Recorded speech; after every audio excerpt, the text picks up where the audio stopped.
How to recover deleted call history on iPhone. It's a very simple and a quick process, so let's jump into the video. First thing first, head over to the settings of your device. Move into your Apple ID at the very top. You should see the option of iCloud. Click on it. In this page, scroll all the way down and then move into iCloud Backup. So first thing first, you should know that in order to recover your call history, the iCloud backup should be turned on.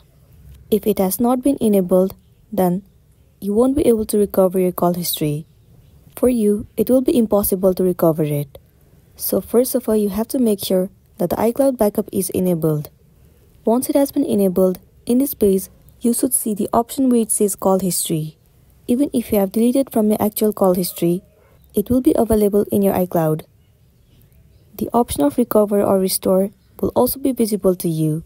All you want to do is click on it. Once you click on it, your deleted call history will be recovered successfully, and then you'll be good to go. So that's all for today, and this is simply how you can recover your deleted call history.